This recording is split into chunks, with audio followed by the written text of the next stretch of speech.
કે તું મારું બાળક છે, તું મારામાંથી પ્રગટ થયું, છતાંય તારા 500 રૂપિયા 600 રૂપિયા મારા 50 રૂપિયા આ દૂધ ઘીને કહેશે કે મારા 50 રૂપિયા તારા 500 ને 600 નો ભાવ, અને બાળક તો મારું છે. હાલ જે પ્રવીણભાઈ વાણી બોલીને એના ઉપર કહું છું. એટલે ઘી કહે છે વાત સાચી છે, હું બાળક તમારું છું, તમારામાંથી જ પ્રગટ થયું છું, પણ મારા 600 ને તમારા 50 એની પાછળનું રહસ્ય છે. કે શું? ઘી કે હું જોઉં જી દૂધમાં હતું ને તમારા ભેળું હતું ને તો હું 50માં જ કૂટાણું બા.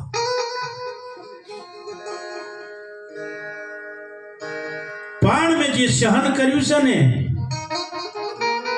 સાસ પાડી તો દૂધમાંથી દહીં થઈ ગયું, બા પ્રવાહી હતી ને ગઠ્ઠો થઈ ગયું, અને ગોળીમાં નોસીને જાણે ઘમકામાં આવ્યું ને તાણે માખણ બન્યું, દહીંમાંથી એ મટી ગયું. અને એને અગ્નિ ઉપર જાણે તપાયું ને, મેં અગ્નિ સહન કરીને તાણે મારા ભાવ આવ્યા છે. હું તમારા ભેળી જો પડી ગયું હોત તો હું 50માં જ કૂટાતો.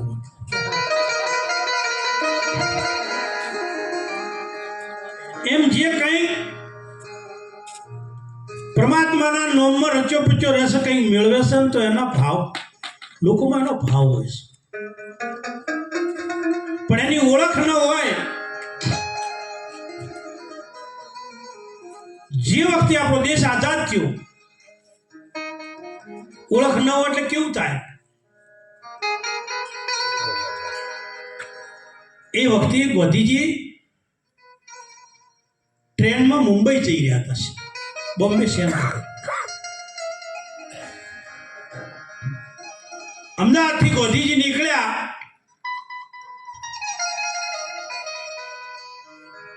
વડોદરાથી એક યુવાન ગાંધીજીને ઓભળવા માટે મુંબઈ જતો હતો. એટલો પ્યાસી ગાંધીજીનો, એટલો પ્યાસી, એટલો જિજ્ઞાસુ કે આજે જેને દેશ આઝાદ કર્યો છે ને એવા એક મહાન પુરુષ મુંબઈમાં આવે છે અને મારે એમને ઓભળવા જવું છે. એ વડોદરા સ્ટેશન ઉપર ઊભો હતો. ગાંધીજી અમદાવાદથી ટ્રેનમાં બેઠા, જે ડબ્બામાં ગાંધી બાપુ બેઠા છે ને એ ડબ્બામાં એ યુવાન ચડ્યો. ગાંધીજીને ઓળખતો નહીં. ગાંધી બાપુ લોબા પગ કરીને કોઈ નતું થયું, ગાડીમાં બેઠા હતા બોકડા ઉપર. જે યુવાન ગાંધીજીને ભગવાન માને છે, જે યુવાન ગાંધીજીને ઓભળવા મુંબઈ જાય છે, એ જ યુવાન ગાંધીજીને શું કહે છે કે ડોહા આ તમારા બાપની ગાડી નહીં, પગ ટૂંકા લો ને બેહવા. બાપુ તો બાપુ જ હતા. એકદમ બેહી ગયા. પાછો બેઠો બેઠો શું બોલે, ગાંધી તેરી જય હો, દેશ આઝાદ કર્યો હે ગાંધી તારી જય હો. અને મનમાં એક લગ્ની કે ગાંધી બાપુનું વભળવા. મુંબઈ ગાડી ટ્રેન પહોંચી, એક જ ડબ્બામાં બાપુયામાં છે ને ભૈયામાં છે, જેમને ઓફળવા જાય એ અમક છે. એટલે એને બારીથી નજર કરી તો લોકો ફૂલહાર લઈને દોડતા હતા. યુવાને નક્કી કર્યું કે આ જ ગાડીમાં ગાંધી બાપુ છે. આ બધા દોડે છે તો તાર મોયે ભીડો ઉતરીને થોડો દોડું ગમે ડબ્બામાં છે. ગાડી ધીમી પડી, યુવાન ઉતરી ગયો. ફુલહાર વાળા દોડતા હતા ને એમના હારે એ દોડવા માંડ્યો. થોડોક દોડ્યો, ટ્રેન ઉભી રહી. બધા ફુલહાર વાળા જો ઉભા હતા ને ઓની નક્કી કર્યું કે આ ડબ્બામાં જ છે, હું એમ જ હતો. ગાંધી બાપુ ઉતર્યા ને જ્યારે ફુલહાર પહેરાયો ને, અને તાણે યુવાને ગાંધી બાપુને જોઈને એની દશા શું આવી શકે કે જેને ઓફળવા માટે, જેને હું ભગવાન માનતો હતો એ મારી જોડે હતા. મેં તો કેટલું અપમાન કર્યું. હું ઓળખી ના આવ્યો બા.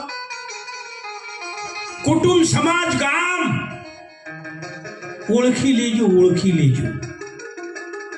નકે એક વાર વિખુટા પડ્યા ને તો પસ્તાવા સિવાય પરિવારમાં હોય, ગામમાં હોય, કુટુંબમાં હોય, ભાઈએ હોય, બઈએ હોય, કોઈ એવું ના હોય.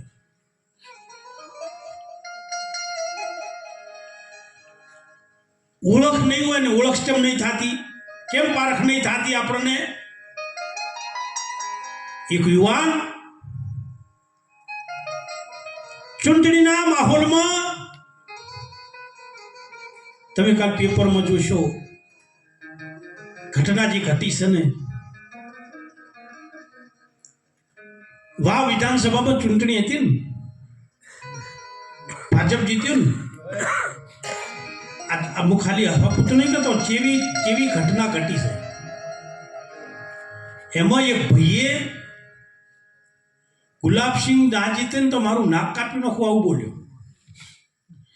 અને આજ એને પત્રકારોએ સવારે સમજાયો કે રાજકારણવાળા બોલીને કોઈ મેળ પડતો નહીં, તોય નહીં કશું થતું, તો તને શું કેમ નાક કાપવું છે? એને કાપ્યું. આ મોબાઈલમાં હાલ મેં હાલજીને ઉતારી 5 વાગે નાક કાપ્યું નહીં. એને બહુ સમજાયો છતાં એ બોલ્યો તો ને. આ કેવા માણસો વચનના. પોલીસો એને સમજાવે છે પણ એને કાપ્યું નતું, પણ આજ તો એને વિચાર કરો. કારણ કે એના માટે રાજકારણીઓનું કોઈ નક્કી ના હોય, તો ઘડીકમાં કોંગ્રેસમાં માવજી બા હોય, ઘડીકમાં ભાજપમાં હોય. નથી કેમ સમજાતું એ કહું, એ કહેવા માંગતો પણ વચ્ચેમાં યાદ આવ્યું. એક યુવાન ચૂંટણીના માહોલમાં કોઈ પાયો છે અને ફૂલ થઈને એના ઘર આગળ ઉતારીને જતા રહ્યા.